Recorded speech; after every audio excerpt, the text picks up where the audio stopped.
Good morning, YouTubers and students. We're back for a video as of one of my students requested, which is Mr. Grant, how do you draw portraits in people? So we'll have to do this in a couple different sections. We're going to just focus on portraits today, okay?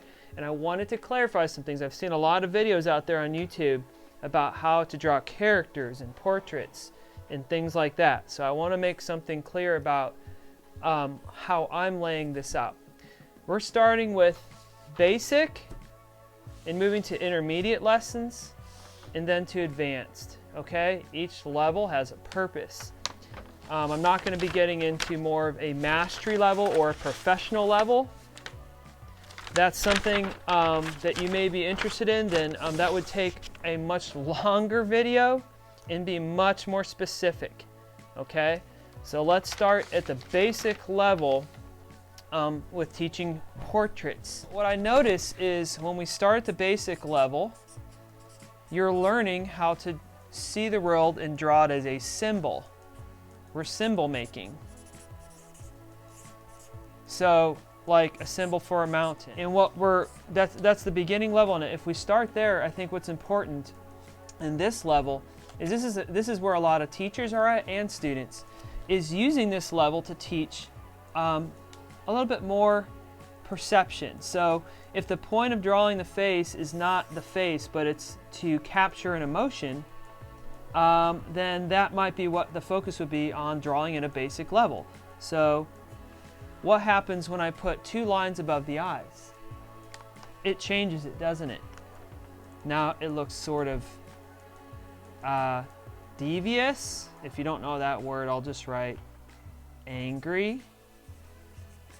He looks like he's up to something. Like he's up to something. Yeah, he's up to no good. Now, what if I took those two eyebrow lines, and by the way, what do you think is the most expressive part of the face? What do you guys think? The eyes? The eyes, I would say the eyebrows. The eyebrows are one of the most expressive parts of the face, and it's the least likely thing that I see students draw. So the eyebrows, and the second thing would be what? Your mouth? Yeah, the mouth is a huge part of expression. At the intermediate level stage, these are kind of informal stages that I've made up. The goal is not symbol making anymore. It's style building and storytelling. Okay, so at the basic level, I see students who draw like this. It's called a tick person. And then they work their way up to drawing a stick person. And then what I'm trying to get them to do at the intermediate level is make shape people. So what I'm trying to get them to do is their body and their head as a shape. I always tell students when they first draw their head not to draw a circle, but I tell them to draw a U. After they draw their U, I tell them to draw a U, and then I tell them to draw 4 lines, okay, to make our eyes, nose, and mouth. And notice I'm not drawing the hair yet. I wonder why that is. Okay, so a shape person, I draw 2 lines, and the eyes, this is the rule of halves, okay, is that the eyes are in the middle of the head. And once you know that the eyes are in the middle of the head, so I know that my head's going to be about this tall, okay? Because I know that my eyes are literally in the middle of my head. If you look in a mirror, you'll see that I'm telling you the truth. If you're looking straight ahead in a mirror. After you draw your eye dashes in the middle, the next thing you're going to do is find the middle of the eyes and the nose. So halfway between the eyes and the chin is going to be your nose. And that's where I draw another little line.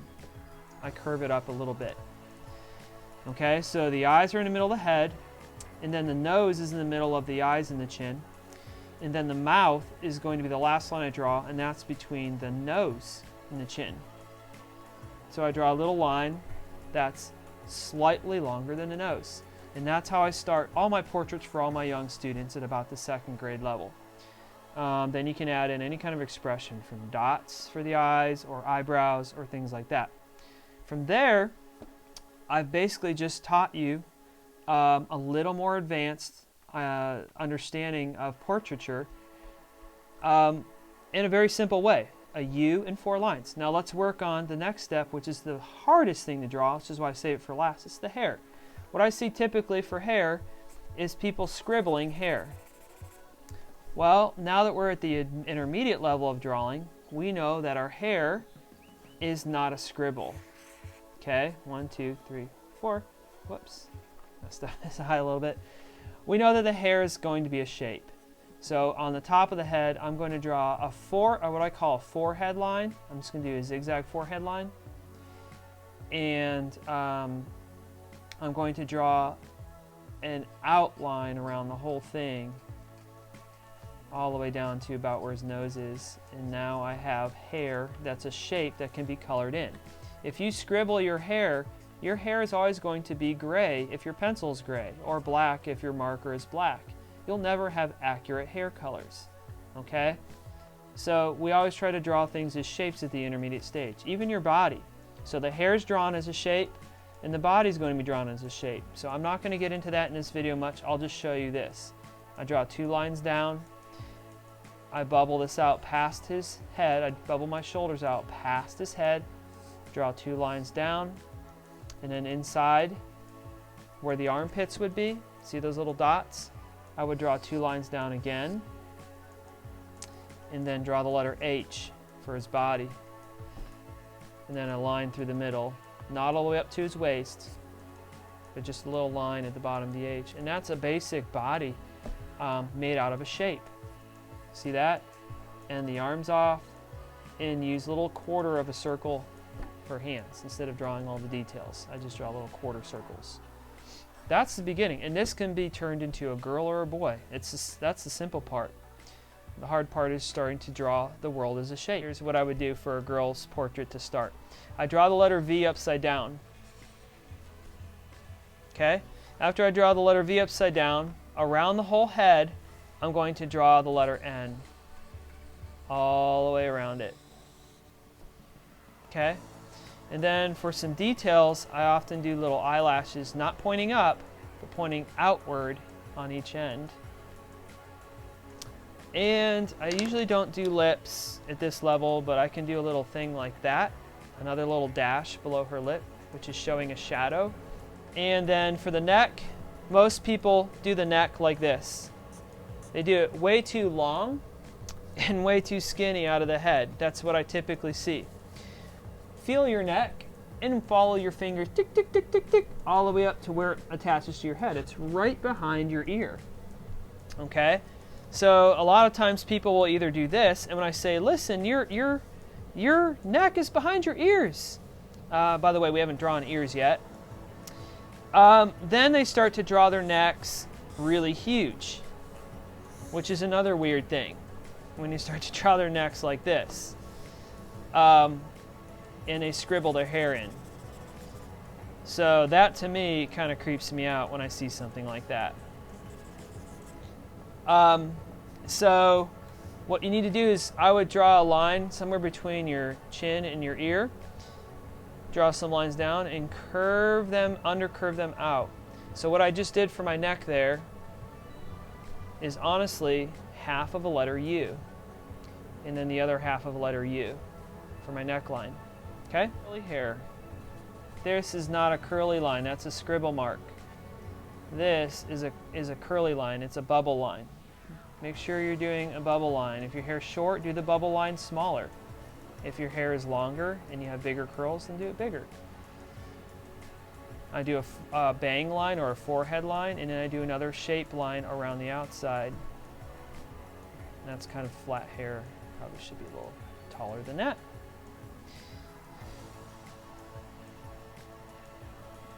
Okay.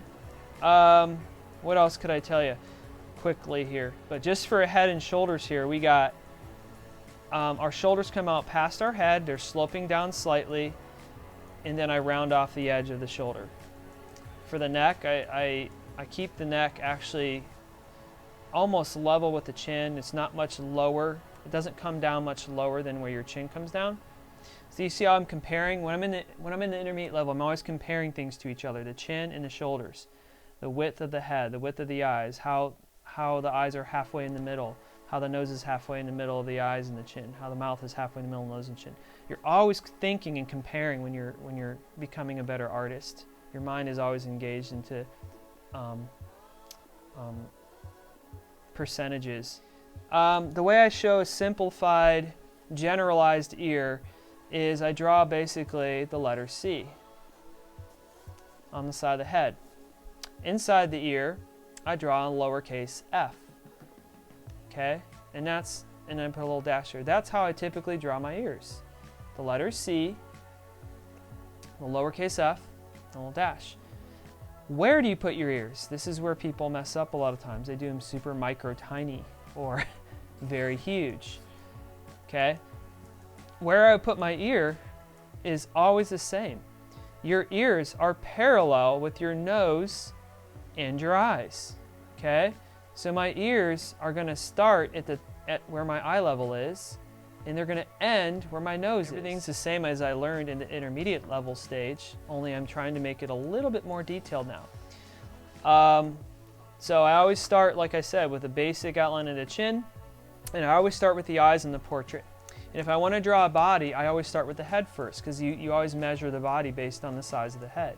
So everything that you're learning is foundational. You start with the head first, then you start with the eyes, and you move your way to the rest of the body. That's how most of the artists I've met work. They start there first. The eyes are like the window of the soul. That's what one famous artist once said. So we always start with the eyes first. There are 5 parts to the eye. But so we got the shape of the eye, the eyelid, the retina, the pupil. Anything else you guys want to draw?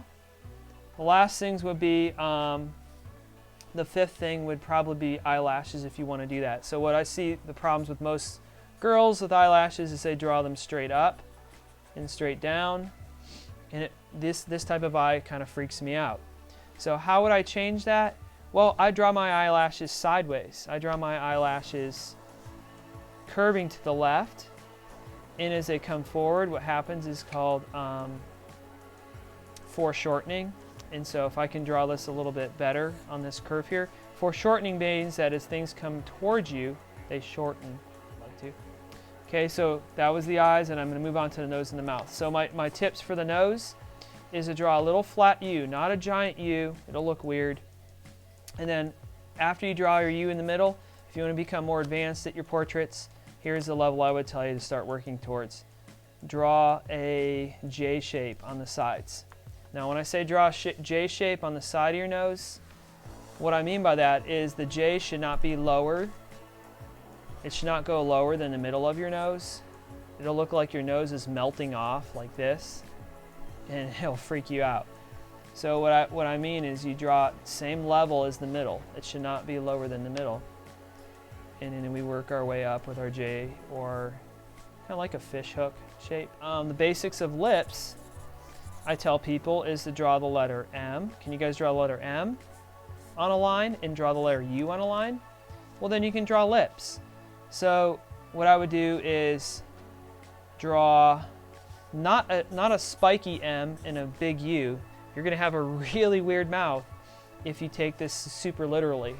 So what you need to do is just kind of have this little M wave in the lip, and some lips have them and some lips don't. And then at the bottom of your mouth line, you could have a U shape. Now, Mr. Grant, what if I want my mouth open? Well, perfect. Watch this. I'm going to turn these lips into an open mouth. It's another thing. People draw their teeth super small, like little tiny pieces of candy, like little chiclets. I draw my 2 front teeth really big. So I just turn my lip into a mouth, and now I'm going to draw the lip again below there. So it has to point to the corners, and then it kind of comes out like a U. Okay, so those are my tips on eyes, nose, mouth, and I think I'm going to have to stop there for today. Okay, thank you for your time.